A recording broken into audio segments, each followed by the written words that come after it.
Hi, everyone. Welcome to the Perspective with Viv podcast. My name is Viv, and this is the show. Today's title is Fierce Grace, Turning Power into Purpose with Jessie Torres. Jessie Torres is a peak performance coach and life strategist with over 18 years of experience transforming lives around the world, ranked in the top 1 to 3 out of 120 elite coaches globally. Jessie has worked with thousands of high performers to unlock their full potential and create lasting fulfillment. Known for her bold, heart-led approach, Jessie blends mindset mastery, emotional intelligence, energy work, and strategy to guide clients from pain to purpose, which I love. Her signature philosophy, Fierce Grace, empowers people to turn trauma into transformation and live limitlessly. Hi, Jessie. Thank you for joining us on the show. Hi there. Excited to be here. Thank you for having me. My pleasure. So I'm going to ask you my first question. I know that you've lived through unimaginable loss and trauma, from childhood Mhm. abuse to the loss of your brothers and a marriage that left you spiritually empty. For someone listening who is still stuck in survival mode, how do you describe what it feels like to live with constant fear? That's one thing. But how do you describe your journey to get here? Oof, that's a loaded question, but I'm happy to answer it. I think what got me here is having gone through all that I went through. One of my greatest joys in sharing this is because I want to help inspire others to know that no matter what they've been through, they can still come out the other side into their light, right? Into their beauty and to be able to shine. And I think it's a combination of coming from the depths and depths of lows and recognizing that, okay, the only way up is up in this moment, because that's how rock bottom, right? And I think that in those moments of survival, sometimes we find out who we are, right? But what's important is we're not taught to capture it. Oftentimes we focus on what happened to us versus the beautiful soul that got back up. And so my outcome with Fierce Grace is to help people remember, right, who they are, the divinity that they were when they took their first breath, and that has not changed. Only the belief that it has, right? It's our mindset and it's our unconscious conditioning that happens throughout our childhood. And when things happen to us, we are meaning making machines, right? We start to create meaning in an unconscious way without our permission. It's just part of the human experience. And ultimately, once we have those beliefs or we create these meanings, now we wrap an identity around it. And then we become who we think we are. Right. And then when we're not meeting our goals and when we're not crushing it, we're just like, what is wrong with me? And you don't realize that you've developed an identity based on wounding versus conscious decision. So true. Thank you for sharing that. I do Mhm. like the fact that you explained how we are meaning making machines in the sense that we create an identity around that and we create labels that we attach our identity to. Therefore, it's hard to let go of those things. And as a result, we may hold on to certain ways we see ourselves or certain perspectives for a longer period of time than we need to, thus continuing that cycle of pain. But I love how you explained moving out of that into a place in which you can be more empowered, enlightened, and break out of that limited way of thinking, which is all about mindset and Right. mind state. So thank you for sharing that. You've said it before that if it scared me, I put myself on the front lines. What was the Mhm. first moment where you truly felt yourself shift from fear into power? What did that turning point look or feel like? That's a great question. I think initially I didn't consciously know I was building power, but one of the first things I did was because I was so shy, I was so like, I looked down at the ground, I wore shame lenses, right? Hmm. So I did not make eye contact with anybody. In my experience, it got me in trouble. Right. So, and there was all kinds of accusations from my ex and all kinds of things that developed me believing I just didn't want to look at anybody because it just got me in a mess. And so now I'm on my own. I have 3 kids depending on me, and I don't even know how to drive out of my own city. You know what I mean? It's like, okay, so I just, it was kind of in operation mode, right? Survival mode. I got to do this. And so because I was so introverted, I knew that I had to break out of this if I was going to make any momentum. And after my divorce, I went on an obsession to understand human beings, right? I was like, Hmm. okay, I need to figure out how am I at that point, over some 20 years ago, um, How am I 38 and I don't know who the frick I am? How am I here with nothing and I have no idea what my favorite color is, what my favorite food is. I know nothing about Jessie. I was literally a chameleon. I shape shifted into whatever I needed to do or be in order to keep the peace. Right. And so it just created an insatiable hunger because I'm here in my rock bottom and I've got 3 kids depending on me. I've got to Wow. figure this out. So one of the first pivotal moments in the it's kind of funny it seems, but I took an improv class. Right? So I'm like, I needed to break out of this shell that I've created this and in improv what's great about it is that there's no wrong, right? Like when they say, somebody start a story, they'd say, Viv, start a story. You'd be like, oh my God, I was eating breakfast and this football came flying through the window. And then they'd go, Jesse. And then I'd go, and it landed right on my peanut butter sandwich or whatever. And we just make it up as we go. So there's no wrong. And so it got me to participate and to be in a group. And then the next one was an acting class. Now here it was a whole nother level, but it had me play a role that I would never consider. Like I wouldn't curse. Again, I looked down Mm. at the ground. And the role, because God in the universe is very, very funny. The role that I got after I had sexual abuse with my father. I had verbal, emotional, mental abuse with my ex. The role I got as an acting was the role of a prostitute played by Barbara Streisand. Mm. Nuts. Nice. And in that movie, she had to take a stand for herself because she became a prostitute after being sexually abused by her stepfather, that her mother would deny her, and they were trying to get her institutionalized and that she was crazy, right? So she had to take a stand in court on her own behalf. And so it was a bold, role, but it's something about playing a role gave me permission to be and behave in a way that I normally would never do it. And so it really freaked me out and scared me, but it also called me forward. And I Wow. believe that was one of those pivotal moments where I'm just like, wow, like I have access to this. That's cool. I never knew, right? Because in my marriage, I was so small. I was so small. I didn't have a voice. If I tried to speak out, I would get crushed even more. So you just learn to shut up and you learn to tolerate and you learn to not speak your own voice. And so now all of a sudden I'm like, wow, there's this part of me that actually can come alive. Even though I'm pretending and I'm playing a role, how amazing that I can do this. And so it just kind of short circuited me, into believing, oh, what else is possible? What else can I create? Who else can I be? And now it started those wheels turning. Okay, what's next? What I gotta get a job. I gotta do this. I gotta do that. I gotta make sure I get a place for us to live after, having a big home. Now it's just the 4 of us. Wow. Thank you so much for sharing that beautiful story. So empowering and inspiring. And along the way, you listen to like little like nudges to take certain classes to bring out certain aspects of yourself. It's funny how life is in that way when you're open and receptive and then Mhm. you start to see little signs and you just follow them. It leads you to a bigger picture. For me, because I've taken acting classes as well, I totally like understand the whole giving yourself permission to be somebody that you've not been able to be in real life. That's why I took acting classes, funny enough. But so powerful that that scene was a scene that you were supposed to play where you were advocating for yourself, because I know that you didn't know what that felt like. So you Right. had to like channel that pain from the past into this role and just express and release and be that woman that you would have been if you had known. Wow. Thank you for Mhm. sharing that. That Yeah. was so sweet. Thank you. Thank you. Very So you, powerful.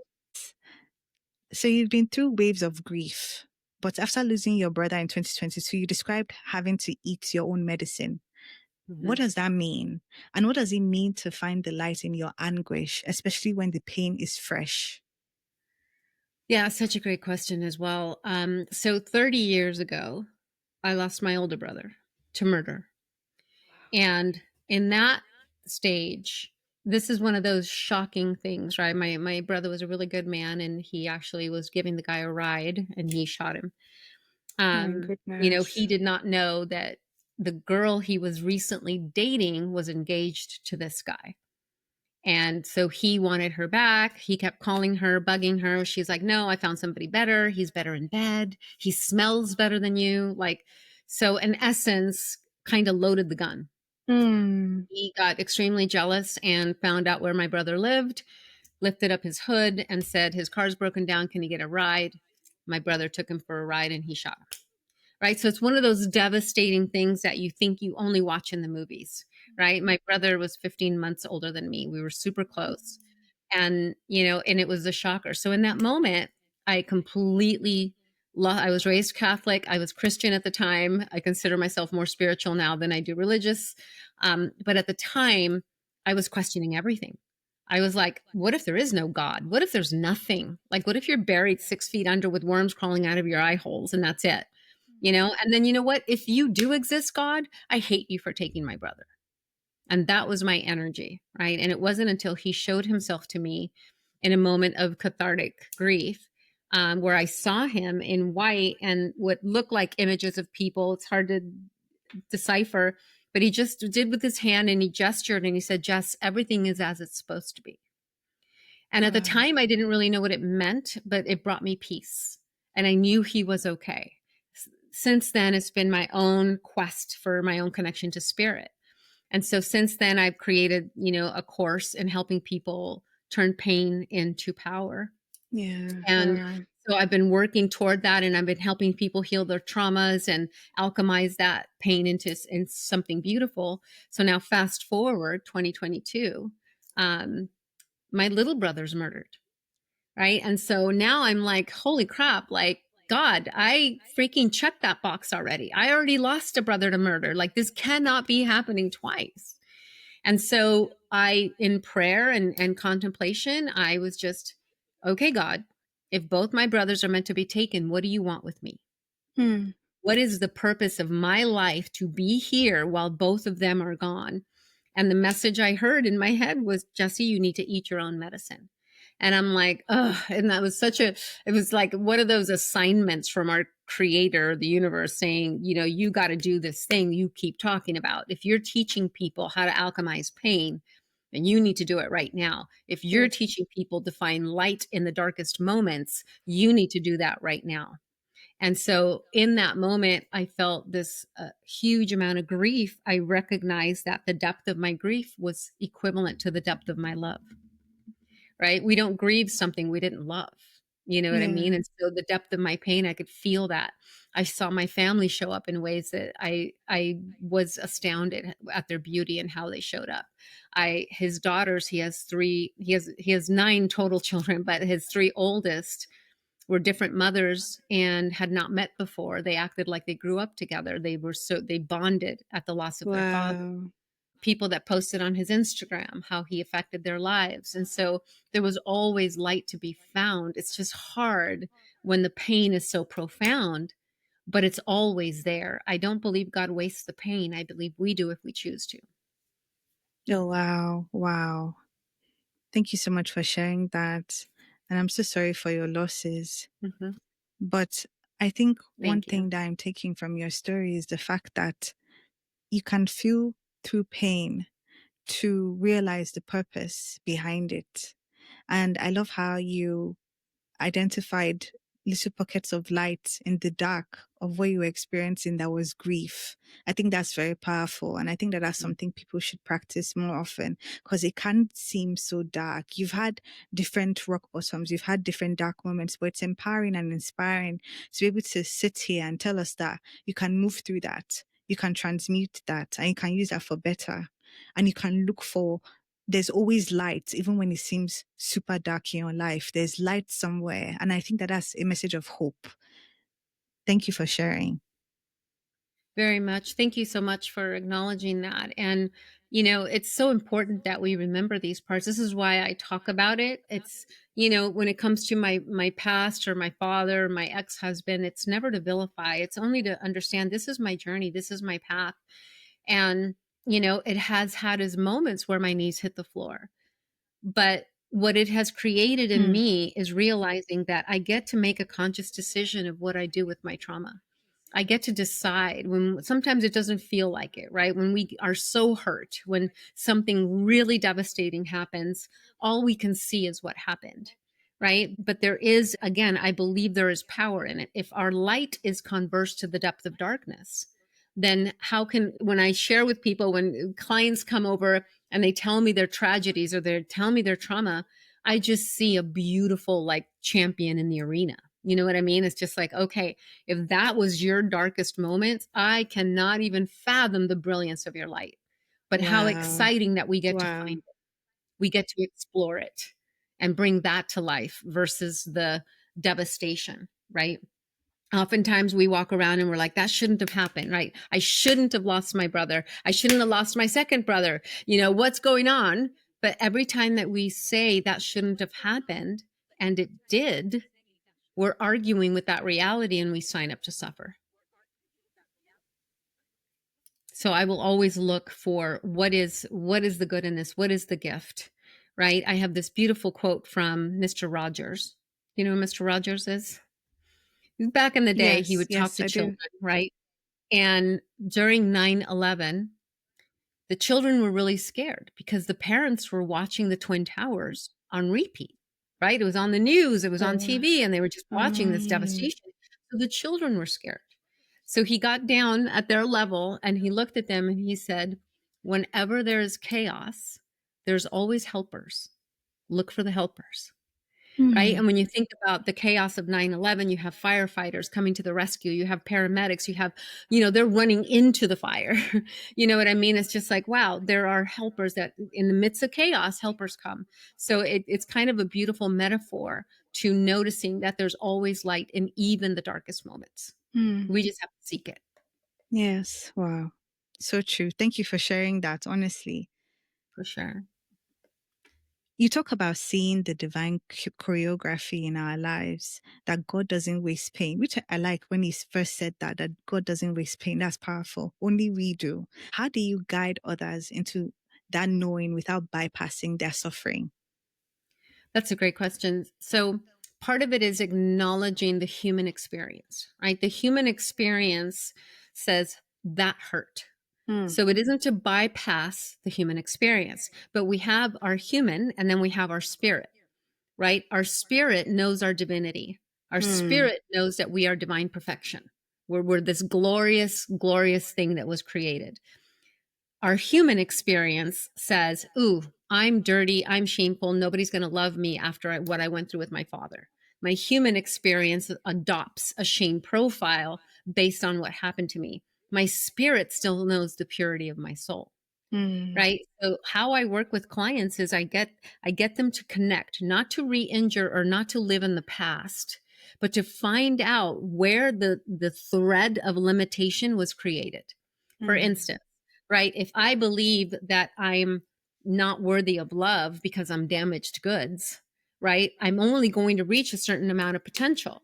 In fact, I'm going to draw in somebody who is aligned with my belief about myself. If I believe I'm unworthy of love, then I'm going to attract somebody who's going to prove me right, right? So it's going to be, verbally abusive, mentally abusive, emotionally abusive, right? Because this is where I vibrate. yeah. So we have to identify, where is their limitation today? Where are you not going for the promotion? Where are you not building your business? Where are you not having a passionate relationship? Where are you stuck? And what we do is we get curious and we connect the thread of what is limiting today as it happened in the past, right? For instance, I had a client yesterday who was really upset over something that was said to him, Mm, right? Where he worked his butt off over this weekend when it was pouring rain, and he has a roofing company, and a lot of things went wrong. One of the partners happened to be on vacation. She comes back and is just like, I really thought you would handle this. And so he felt very judged and he felt very like he worked so hard. Right. And so mm, but it really triggered him and brought him to rage. And so my question for him was, have you ever in the past been falsely accused? And he's like, yes. And I'm like, okay, so we had to go back and find where that was, because that's what's being called to heal, yes. right? Because this person showed up and triggered that wound. to the point that it brought rage in him, right? Because if I claim you are something that you're not, if I called you a ugly, fat Samoan, right? You would be like, okay, that's a weird perspective. That's totally not Yeah. true. It wouldn't penetrate, it wouldn't hurt your feelings because it's categorically wrong, right? But if somebody says, I don't think you're going to be good as an entrepreneur, podcast host, are you kidding me? Right? All of a sudden we're like, wait a minute, what do you mean by that? Right. And it touches a Yeah. part of us that is in disbelief, right? Yes. And so that's how we get into this investigation. We start to come to, where was this created? Because now if she makes that accusation, it's not going to trigger rage or wounding anymore because you've healed that part. You know you did your best, you know you went above and beyond, and her comment is not accurate. Now you can respond Yes. from an empowering place of sovereignty instead of from wound. So we have Mm. to acknowledge the human being, recognize that hurt, allow the feelings. I always say, put a clock on it. You want to be angry? Be angry. Put a clock on it. I'm going to be angry for a full hour. I'm going to yell obscenities. I'm going to freaking stomp my feet. I'm going to let it all out. Do it. You'll find that you won't want to do it for an hour, right? So when you're consciously giving yourself permission to feel, all of a sudden you give permission for the human experience to have the feeling of disappointment, sadness, hurt, or whatever. And now it's just like, okay, now this is where the power of questions come in. What else could this mean? How could this be here for my highest and greatest good? What muscle am I being called to build? What could be great about this? How could this be the best thing that's ever happened to me?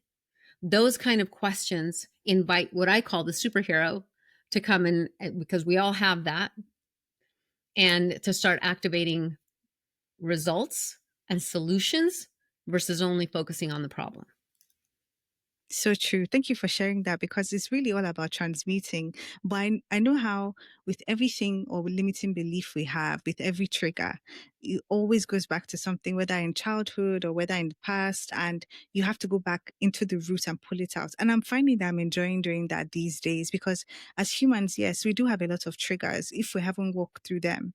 So when Right. we don't, I know a lot of people don't like it when they get triggered in front of other people, because it's kind of like a moment of shame, where it's like, oh Mhm. gosh, something from the past, or maybe you're not even thinking that something from the past has shown up, but you're triggered by what somebody has done. And then it sets up a whole new timeline of misunderstanding and assumptions, and then stories in our heads about what the situation is about, not knowing that there's something inside that needs to be dealt with, to allow that to just occur without it hitting a wound. Which is why when you said that, oh, what made him triggered? I was like, because once he heals that part of him, he'll Mhm. realize that everything is neutral and it's just the meaning that we made of something that somebody said.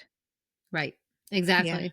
Exactly. And it's so important to be aware of that, right? Triggers are actually our friend, because it's Mm, just reminding us of something that needs our love. It's I love reminding that. us of something that needs our Wow. attention, or maybe there's an area of forgiveness where we judged ourselves. There are opportunities for us because our triggers are ours. And I Mm, believe that if you don't process those triggers, the person that triggered you is going to show up in a different form.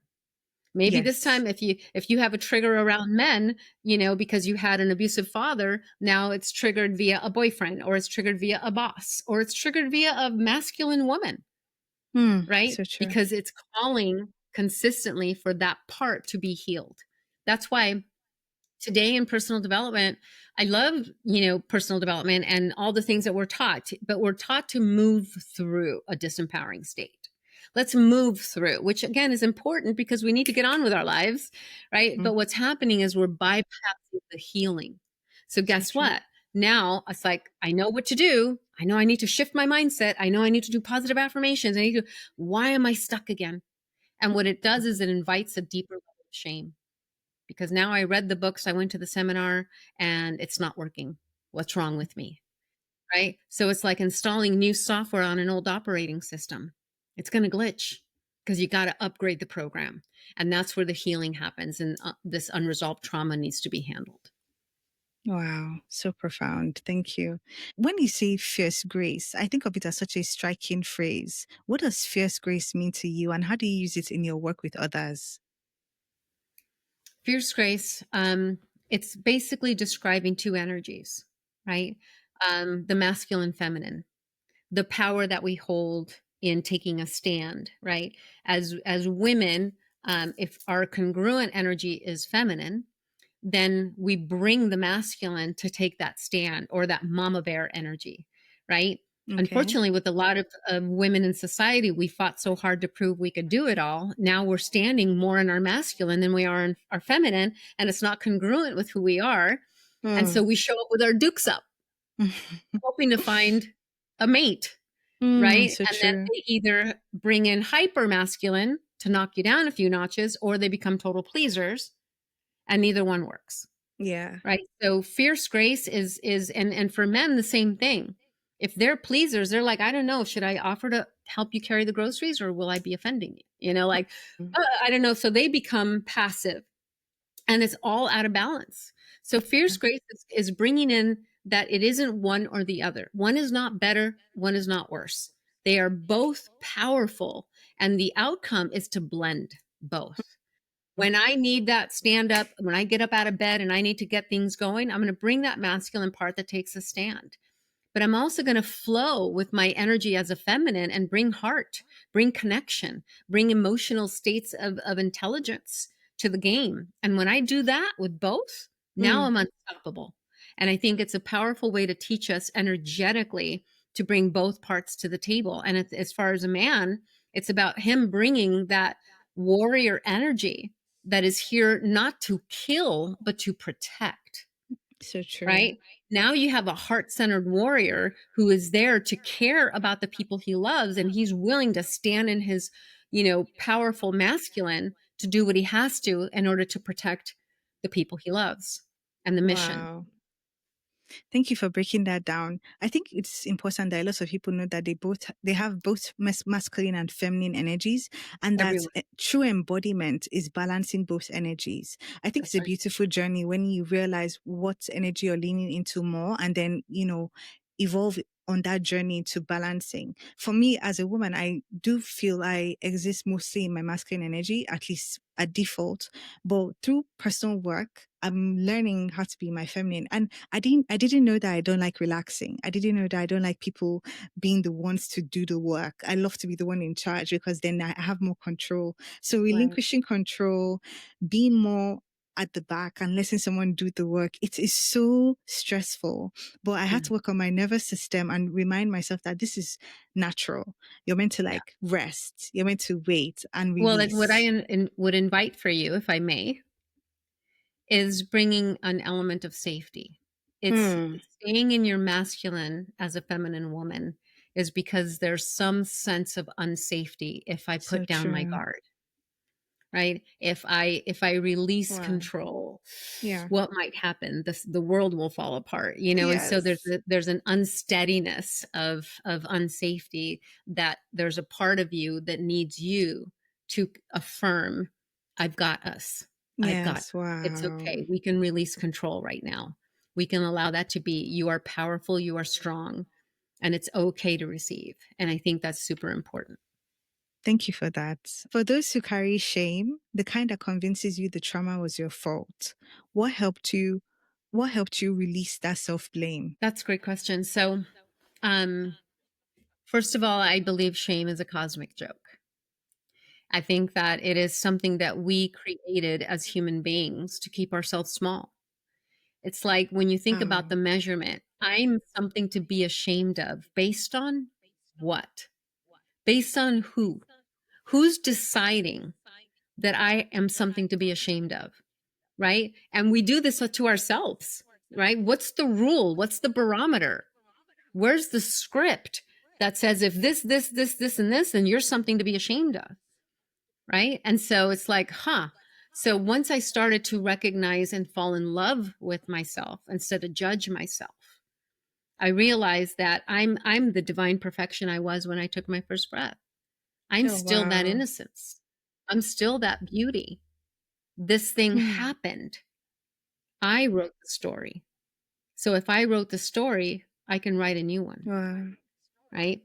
It doesn't justify what happened. It's not about that. It's about that this thing happened and then I developed the story of who I now think I am because of what happened. Hmm. And it's ridiculous, Yes. right? But we don't know. We just kind of go through life. Of course, I'm icky now. Ooh, I'm damaged goods. And, we start to adopt that based on what societal standards are. And I think nowadays Hmm. in 2025, we're recognizing that what we're shown is not necessarily always the truth. So I think it's important for us to question things like that. I'm now dirty and damaged goods. I'm icky. Really? Who said? I Wow. did. Yeah. So I get to unsay it and I get to speak truth to my essence. I get to speak truth to the Jessie that went through it. And I get to fall in love with her because she's the one that created the resilience I didn't know I was going to need. Yes. She's the one that built the courage that I didn't know I was going to need when I was now left alone to finish raising my children. Right? I didn't know that in those moments where her knees hit the floor when she was little and she was building traps to warn her of her father, I didn't know that she was building resilience and courage and bravery. And I didn't know, but I just behaved. Now I witness that. I see that. I don't see the victim anymore. Wow. Which leads me to my next question. You say now you see yourself as the victor, not the victim. That's a radical reframe. What helped you begin to celebrate the woman who kept getting back up rather than judge her for falling? I had to go back into my own journey because as I grew and as I evolved and as I became a coach and I started helping people, I started to see through different lenses. And I thought, how do you not see how beautiful you are? This is how I Hmm. see the world, right? This is how I see people. And then I thought to myself, well, wait a minute, Jesse, you didn't. You didn't back then. You thought you were damaged. You thought you were icky. You thought all these things. So I had to go back and I had to look at my journey and when I had made these decisions about my essence. And the first time it started to unfold was a book I picked up. It was called The Unmistakable Touch of Grace by Cheryl Richardson. And I never used to read. I'd fall asleep at the first paragraph. But this time now I was on this quest to understand. I want to know, how did I get here? How did my dad do what he do? How did my husband do what he do? And how did I allow it? And I started on this quest. So I'm reading this book and I don't remember it entirely. I just remembered there was a moment, again, another short circuit moment where I stopped and I read something that told me, almost like gave me permission to have different beliefs. I'm like, I didn't know. I could literally change my beliefs. Wait, this is all I know. I was raised this Hmm. way. This is what I've been taught. This is what I Wow. believe. It's just like, no, it's what you were conditioned to believe based on what happened. But was it of your choosing? No. And when that opened that door of just like, wait, I could change my own belief systems. I don't have to believe I'm a piece of crap. Wait a second, right? It's like almost like this golden like wand that gave me permission to decide who the frick I am. And now it's like I look at all of it and I'm like, man, girl, you've been through some things, but you always got back up. Wow. And now let me look at you with those lenses because I used to judge myself as a little girl. Like because you grow up, you become smart, right? And now I'm like, you know what? You should have done more to fight off your father. You should have Hmm. kicked, you should have screamed, you should have peed your pants, poked him in the eye, whatever. Because now I'm all grown up and smart. So I used to beat her up and judge her, right? And now I see that she is a beautiful hero in my story that went through that so I could be who I am today. And Yeah. today I'm convicted, massively convicted to serving a million people out of suffering. Wow, such a powerful story. Thank you for sharing that completely because the whole time you're speaking, I'm thinking to myself, wow, how did she do it? You had three kids, you were with them, they depended on you, and you had to go through this evolution Mhm. while taking care of your children. That Very is much. so, it's empowering. It shows people that, especially the listeners, that you're never a victim. You can overcome what it is that you're going through and you can find strength in all Very the much. things that you have already because thankfully you did have three children that loved you and you could be a family and you could draw lights in the dark. when you're Mhm. experiencing what you're experiencing. So you went through this journey to become this person that is now able to impact so many people. So that is turning pain into real purpose. And thank you for that. Thank Yeah. you so much, honestly. Thank you. And then you mentioned that forgiving the people who hurt you was part of your soul contract, that they helped you build the muscle you were called to build. That's powerful. How can someone begin to consider forgiveness, not as permission, but as liberation? Well, forgiveness, what's beautiful about it is that it is for us, right? I think the misconception is that forgiveness is condoning what the person did, right? Yes. It's like, oh, I'm making it okay. They get off the hook.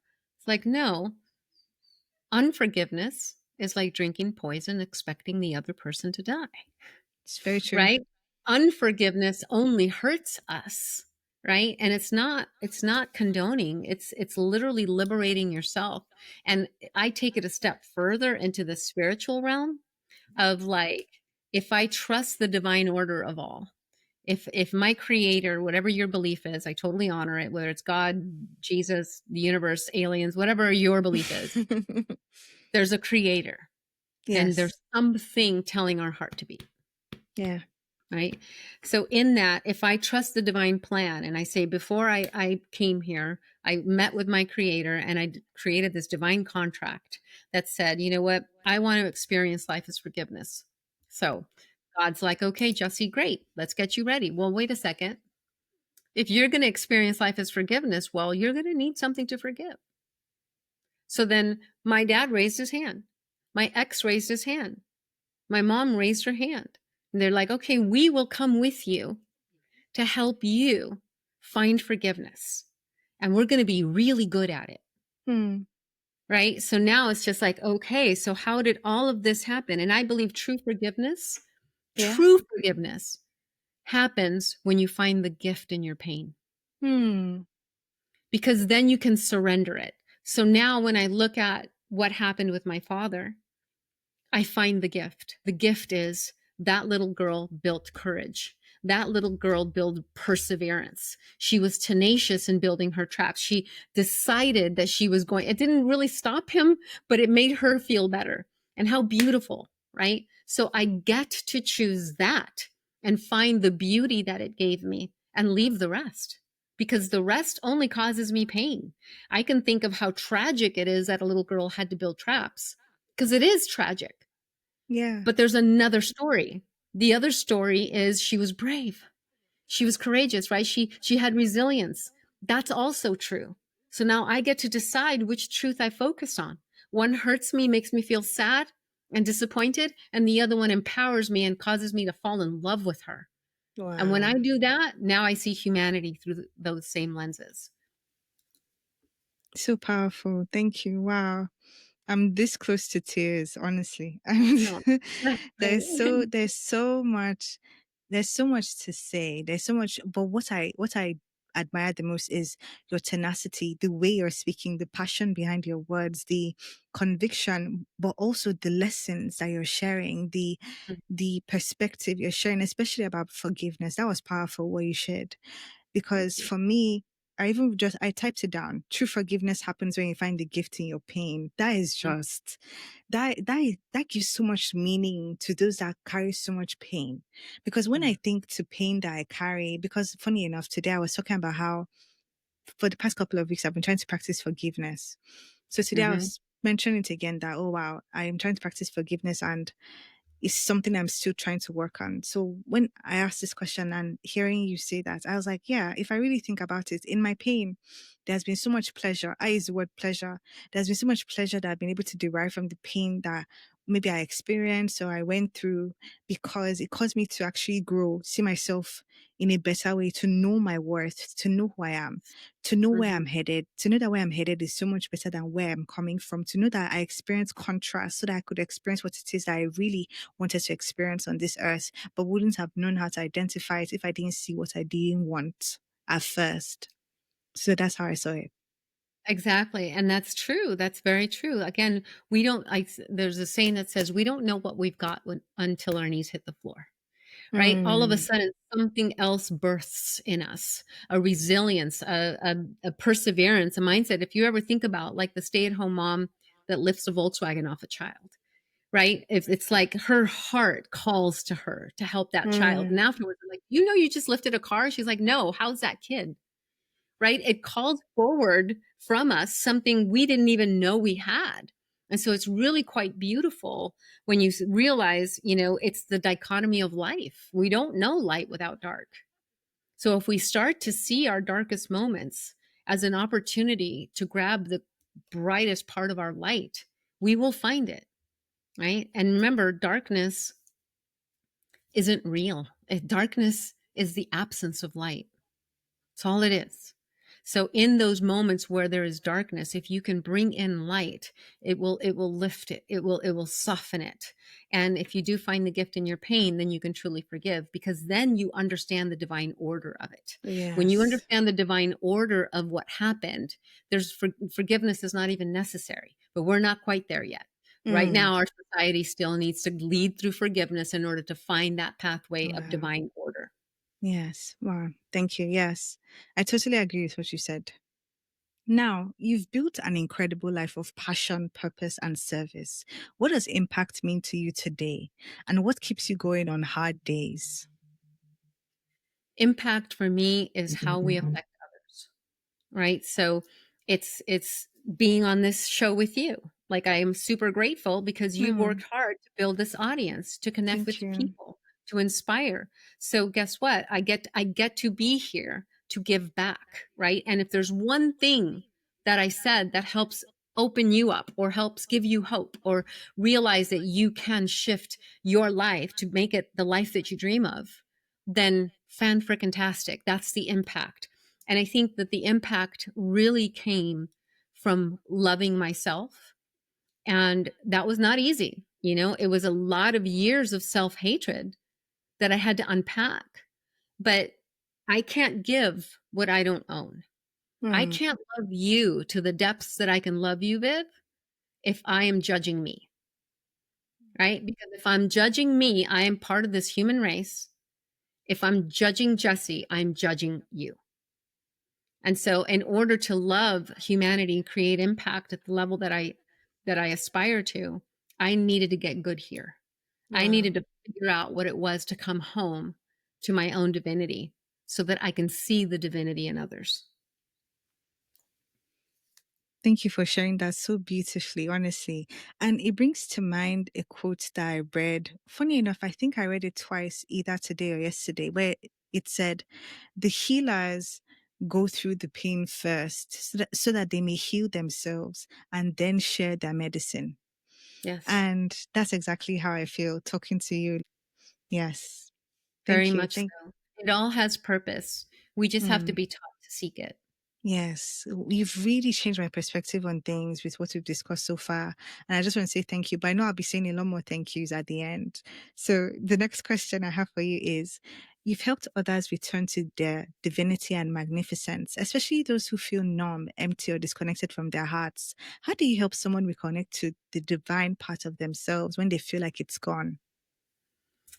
Well, first of all, there's something that we develop in our pain that I call heart armor.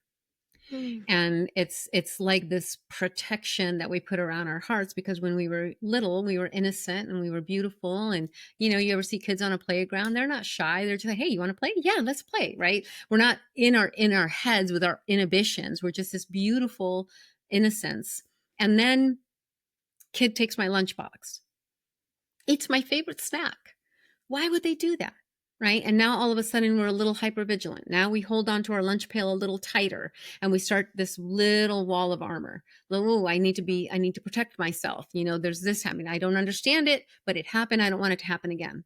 Right? And then more things unfold, more things unfold. And I use an example of like a little boy at the grocery store with his mother playing with toys in the aisle. Mom goes to the end of the aisle to grab something. She can see him, but he can't see her, and he looks up and doesn't see her, screams, right? And she's like, there, 30 seconds, I'm right here.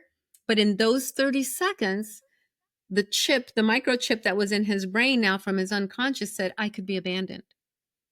So now he Mm. lives hyper vigilant and is afraid every time mom leaves the room, he starts to cry or gets upset, right? And now he's 35 and doesn't know why he can't keep a relationship because he's controlling, he's possessive and insecure.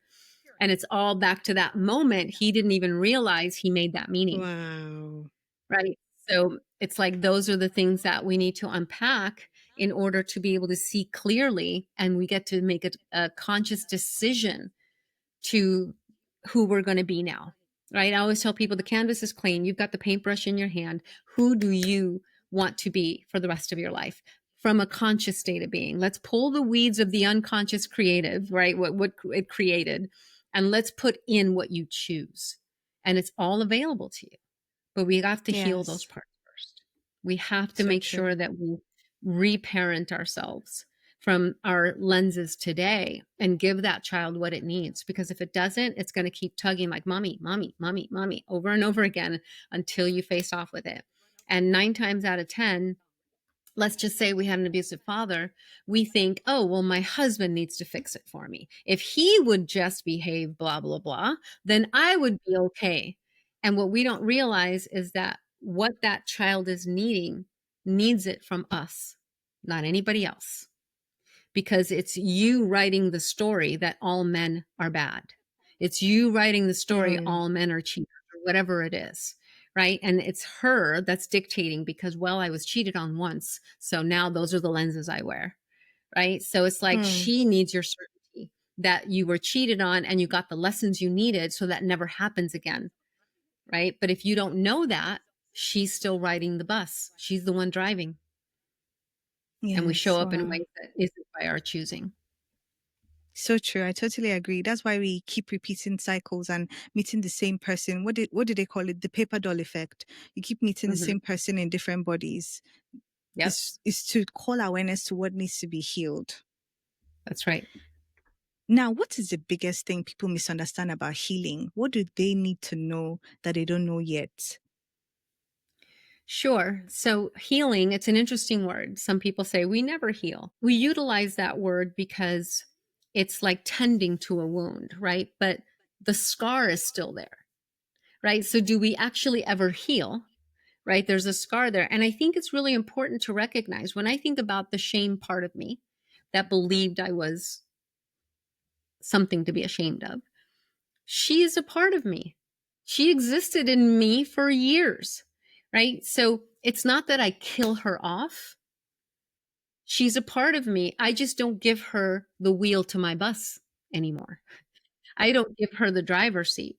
But I think it's important. My healing process is me recognizing what's the truth of my divinity, but it's not annihilating her because guess what? She still shows up, knocks on my door and says, hey. And I'm like, what are you doing here? Right. And it's that feeling of like, oh, shame's trying to enter my field again. What's up with that? So now she becomes an ally to have me catch, oh, this thing happened. That's why you're here. Okay, thank you for Mm. the information, but you don't get in the house. Thank you for knocking, reminding me, right? Because that's part of my divine choreography. My divine choreography was that I was to live in shame for a specific period of time so that I knew viscerally what it feels like, so that I could see it in others. Reading how to climb Mount Everest and actually climbing it are two different things, Mm. right? Wow. You can read about it, but until you experience it fully, now you have a PhD, right? Wow. And so part of my path was that. So I don't annihilate it. The healing process is not allowing it to take over, right? So it's like, are we truly ever healed? I don't know. It's a tricky word for people. But the outcome is to bring back our sovereignty, to say, I created a story about my essence in an unconscious manner. Now I'm bringing the unconscious to consciousness so I can make a educated decision on what I choose for Jessie. I get to now be clear about what I choose. Nothing is going to slip by me that I don't give permission to. Wow. So powerful and such a powerful way to end the conversation. This has been a very eye-opening and heart-opening episode. I was so close to crying because there were so many things that I didn't know that I needed to hear more information on about being in the dark, about trauma, about Yeah. healing, forgiveness, because it's easy. Okay, I'll say that I've gone through the healing journey, yes, but I'm now at the core part of it and I find myself avoiding it. So having Mhm. conversations like this, it sort of gives me that avenue or a perspective on how to approach that part of healing, how to sit with the emotions, how to sit with the discomfort and find the purpose behind the pain, find the gift behind the pain, find the light in the dark. And so I want to say a big thank you to you for joining me on this show. I really Thank you enjoyed for having speaking me. to you. It's my pleasure. Now, listeners, if you've made it this far, then something in your spirit said yes. Yes to healing. Yes to remembering your light. Yes to the truth that you are not broken. You are being rebuilt for greatness. You don't have to walk this journey alone. If today's conversation stirred something in you, I invite you to go deeper. For more resources, stories, and soul-led support, visit iamfiercegrace.com and our armyofangels.com because healing is a movement and you were never meant to do this alone. Until next time, stay unshakable, live fierce, and always lead with grace. Your story is not over. In fact, it's just getting good. Thank you. Thank you.